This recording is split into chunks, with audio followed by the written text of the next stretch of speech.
Saiu a notícia da Eletrobras, onde as pessoas vão poder utilizar o dinheiro que está parado lá no FGTS para poder investir num fundo que investe na Eletrobras. E eu resolvi fazer esse vídeo falando tudo que vocês precisam saber sobre essa oportunidade que surgiu. Vou mostrar os detalhes, coisas que são importantes de você estar atento antes de fazer um investimento desses. Vou falar também mais sobre a Eletrobras e vou fazer também uma análise dela para ver se faz sentido ou não fazer esse tipo de investimento. E antes de nós ir para o conteúdo, eu só peço para vocês curtir esse vídeo. Isso é muito importante para esse conteúdo ser divulgado para mais pessoas. Se ainda não é inscrito no canal, aproveita e se inscreve aí embaixo e ativa o sininho da notificação para ser avisado toda vez que sai vídeo novo. E vamos então direto para a tela aqui do meu computador, onde eu vou mostrar para vocês tudo que vocês precisam saber. Então eu estou aqui com o prospecto da oferta pública e eu quero trazer aqui para vocês algumas informações importantes. Então eu vou direto para a página 60 e vamos olhar aqui então algumas informações que são importantes. O valor mínimo para aderir então a essa opção de investimento é de R$200. Então esse é o mínimo que você pode investir nessa oportunidade que surgiu. E aqui então o valor total dessa oferta vai ser uma oferta de 30.688.981.664 reais, que vai ter como base então o preço de R$44 por ação.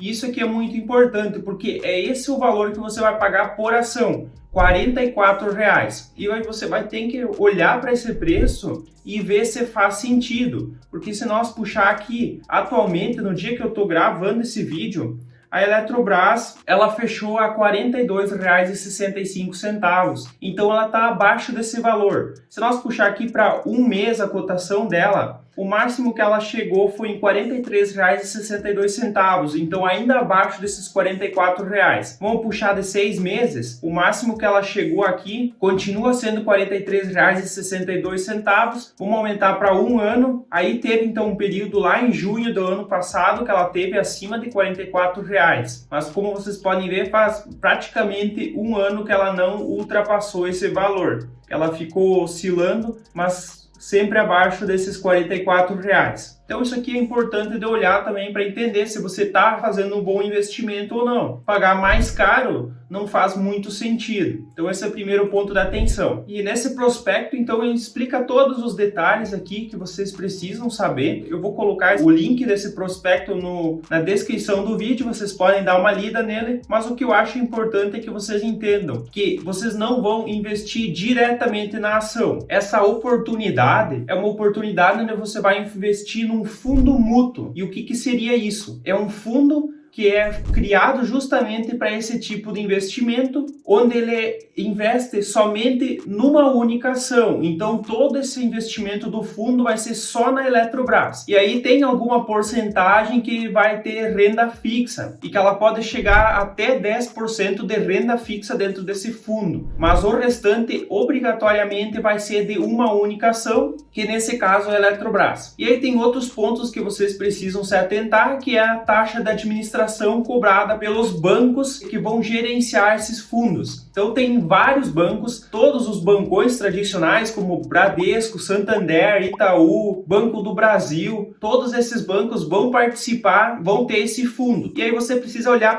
também para as taxas de administração para ver qual faz sentido. E eu dei uma olhada nessas taxas de administração e o banco Daicoval é o que tem a menor taxa de administração. Eles deixaram como taxa zero. E aí bancos como o Itaú, que tem 0,2, e aí tem alguns bancos que estão diminuindo essas taxas, então isso pode mudar, dependendo do momento que você está olhando esse vídeo. Mas atualmente, então, essas são as taxas que os bancos estão cobrando, que os bancos têm atualmente para esse tipo de investimento. Então isso é muito importante também olhar para essas taxas, porque ela vai comer uma boa parte da rentabilidade. Outra coisa importante que vocês precisam entender é que esse investimento, ele tem carência de 12 meses, ou seja, se você aderir ao investimento, você não pode mexer nele antes de 12 meses. Você não consegue fazer nada, não interessa qual é a sua situação, o problema que for, você não consegue mexer nesse investimento. Por 12 meses não tem a mínima chance de fazer nada. E depois de 12 meses, então você tem a oportunidade de desfazer esse investimento. Só que você não vai poder resgatar o dinheiro. Depois de 12 meses, se você resolver tirar o investimento desse fundo, o dinheiro ele volta então para a tua conta lá no FGTS. Então, de qualquer forma, você não vai ter acesso a esse dinheiro. Então, isso é um ponto muito importante que vocês precisam saber. E aí você vai ter que ver se faz sentido ou não. E aí outro ponto importante que vocês precisam tomar bastante cuidado e analisar bastante antes de fazer qualquer investimento é na porcentagem que vocês vão investir. O limite máximo do valor do FGTS que você pode investir é de 50% de todo o valor que você tem no FGTS. E como eu falei para vocês, o mínimo então de investimento é R$200. Então você precisa ter pelo menos R$400 no FGTS para você poder investir até 50%, que seria então R$200. Esse é o valor mínimo. Só que tem uma coisa muito importante aqui. Se você nunca fez nenhum investimento, você nem entende que perfil de risco você tem, você não sabe se você é um investidor moderado, agressivo, arrojado, você não tem nenhuma noção de perfil de investimento. Você nunca fez um investimento em renda variável, você não está acostumado com as oscilações. Colocar o dinheiro num investimento como esse, que daqui a um ano pode ter caído pela metade ou até menos, ou pode ter subido, não tem nenhuma previsibilidade, não é igual a renda fixa, que você já sabe quanto você vai receber lá na frente. Não tem como saber qual vai ser o seu retorno. Então isso não é para qualquer pessoa, você tem que estar ciente dos riscos que é esse investimento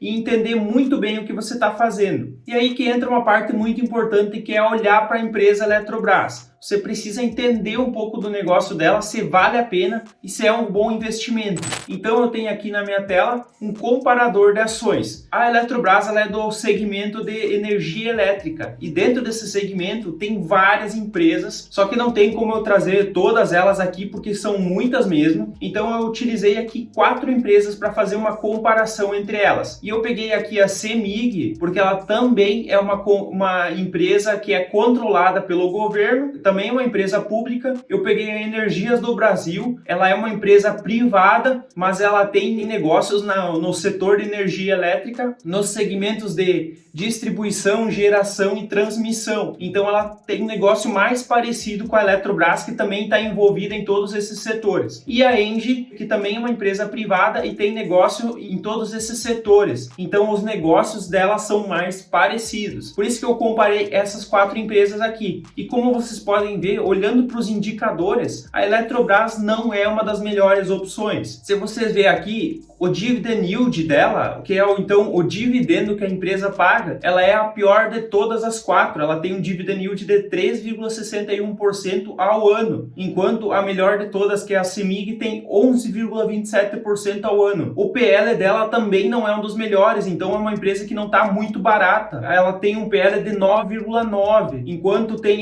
em primeiro lugar a CEMIG está com um PL de 5,33. Aqui para baixo então tem uma parte muito interessante, que é os indicadores de eficiência. As margens da Eletrobras são uma das melhores, então nesse quesito aqui é uma empresa muito boa, tem margens muito boas, assim como o endividamento também é uma empresa que praticamente tem os melhores indicadores de endividamento, ela tem uma alavancagem muito baixa, é uma empresa bem saudável e bem gerida no momento que eu estou gravando esse vídeo. Já na rentabilidade é uma empresa que tem os piores indicadores de rentabilidade, então não é uma empresa muito rentável, e também nos indicadores de crescimento é a pior empresa nesse quesito. Então é uma empresa que tem alguns pontos positivos e outros negativos. E isso tem muito a ver com o tamanho da Eletrobras. A Eletrobras ela é a maior empresa de energia elétrica do Brasil. Ela é responsável por quase 50% de toda a energia elétrica. Então isso tem um peso muito grande. E como ela tem vários negócios, isso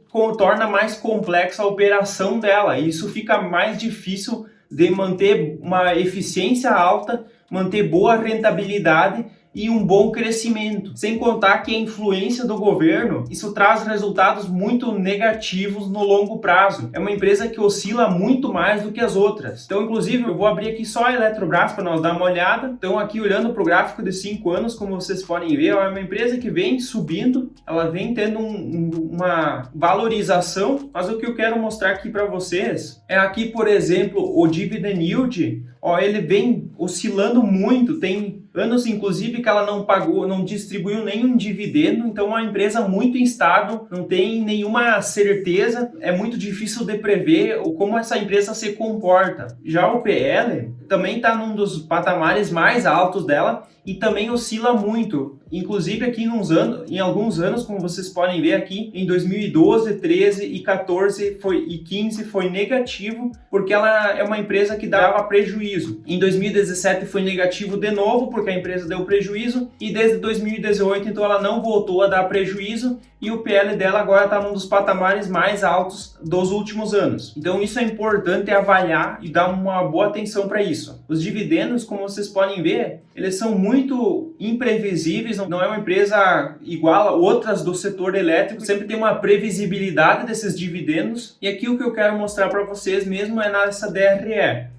Aqui eu vou puxar para o máximo e como vocês podem ver, a receita da empresa e o lucro, eles oscilam demais. Isso tem bastante influência por ser uma empresa do governo. O governo influencia muito no negócio. Aqui em 2012, quando ela começou a dar prejuízo, foram anos do governo Dilma, onde ela deu um canetaço que fez diminuir a conta para os consumidores e isso trouxe prejuízo para a empresa porque baixou muito a receita da empresa. Por isso que ela deu prejuízo. Então a influência do governo ela é muito ruim. Então essa privatização, querendo ou não, possibilita para a empresa ser muito mais rentável, muito mais lucrativa e com uma previsibilidade maior do futuro dela. Então isso é muito importante de avaliar. Aqui, inclusive, tem um pouco da história da empresa. A Eletrobras ela possui em todo o território nacional 164 usinas espalhadas pelas 5 regiões do Brasil. Além disso, ainda tem um grupo que tem atividades em outros países da América Latina. Dessas 164 usinas, 128 são térmicas, 36 são hidrelétricas e 2 termoelétricas. E ela também atua no segmento de transmissão e possui mais de 50 mil quilômetros de linha de transmissão. E aqui é muito importante também que vocês entendam, se a privatização da Eletrobras se confirmar, ela acontecer, existem 2 negócios que não vão entrar na privatização, que não podem ser privatizados, que é no caso a usina Itaipu, que por muito tempo foi a maior usina do mundo, hoje em dia já não é mais, mas ainda é uma grande potência de energia, ela não pode ser privatizada, porque ela é uma usina que foi feita em parceria com o Paraguai, então isso não pode ser privatizado por força da lei, e também as usinas nucleares, que por causa das leis não permitem fazer privatização desse tipo de empresa. Essa parte do negócio não pode fazer parte da privatização, somente o resto vai ser privatizado se isso for confirmado. E essa possibilidade da privatização, ela costuma ser muito benéfica no médio e longo prazo, porque é cobrado mais resultado, enquanto empresas públicas muitas vezes têm pessoas lá dentro que não são capacitadas, mas que são colocados por motivos políticos. E isso torna a empresa muito ineficiente. Então, e quando o governo perde esse poder na empresa, ela tende a ser muito melhor e trazer retornos muito maiores no médio e longo prazo. Isso não é uma certeza, mas o mais importante é que vocês entendam e cuidem muito na hora de analisar e fazer um investimento desses. Então você pode investir até 50% do que você tem no FGTS nesse investimento. Só que tem que tomar muito cuidado, porque isso é um investimento arriscado. Você tem que entender ou saber um pouco sobre investimentos. Eu não acho que é uma boa ideia uma pessoa que nunca investiu em bolsa de valores, não entende nada sobre isso, querer fazer um investimento desses, porque a oscilação que acontece ela é grande e você não está investindo diretamente na empresa, você está investindo num fundo que faz esse investimento. Então, os dividendos que essa empresa pagar, você não recebe os dividendos, eles ficam com o fundo que é reinvestido, você não consegue ter acesso a esse dinheiro, por 12 meses você também não consegue mexer, não pode fazer nada, qual for a sua situação, você não consegue mexer nesse dinheiro,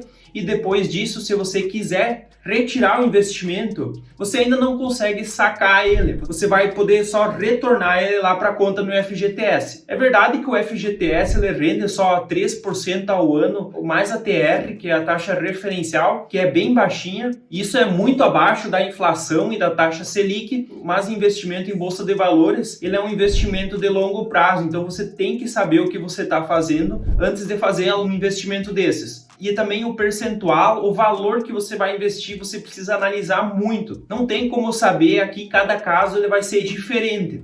Se você não investe em bolsa de valores e você tem, por exemplo, um FGTS de 20 mil reais, você poderia investir 10 mil reais na Eletrobras, mas isso é um risco muito grande. Além de você investir numa coisa que você nunca tinha feito, você está colocando todo o investimento num único ativo. Então, todo esse investimento depende somente do resultado que a Eletrobras vai trazer. Se a empresa cai, todo o seu investimento vai diminuir. E quem investe ou já acompanha o canal sabe que eu sempre falo que a diversificação é o pilar mais importante dos investimentos em bolsa de valores. E nesse caso você não vai ter diversificação. Eu acho que esse tipo de investimento é ideal para quem já investe em bolsa de valores e tem esse dinheiro parado lá no FGTS rendendo um valor baixo e que você pode então colocar num investimento que você sabe que é só para o longo prazo e que você não se importa com isso. E mesmo assim você tem que analisar muito bem o percentual que você vai fazer de investimento. Não pode ser um percentual muito grande. Digamos que você pode investir 10 mil reais na Eletrobras. E no total você tem 20 mil reais em outros investimentos na Bolsa de Valores, é um percentual muito alto do seu investimento para colocar num só ativo. Levando em consideração esses 10 mil reais que você poderia investir, eu acho que você precisaria ter no mínimo 100 mil reais investidos em outros investimentos. Então isso já representaria 10% da sua carteira num único ativo. Isso já é um percentual que eu acho bem elevado. Então, se você não tem tantos investimentos em bolsa de valores, investe um percentual menor. Coloca, por exemplo, só 1.000 reais, justamente para controlar esse risco. E o que você acha da Eletrobras? É um bom investimento? Você vai aproveitar essa oportunidade de investir o seu FGTS na Eletrobras? Comenta aí embaixo para mim saber. Eu peço de novo para vocês curtir esse vídeo, assim o YouTube entende que esse vídeo é relevante e manda para mais pessoas. Se ainda não é inscrito no canal, aproveita e se inscreve aí embaixo e ativa o sininho de notificação para ser avisado toda vez que sai vídeo novo. Como de costume, eu vou deixar na tela um vídeo e uma playlist que eu recomendo que vocês assistam. Eu espero vocês no próximo vídeo. Até lá e tchau!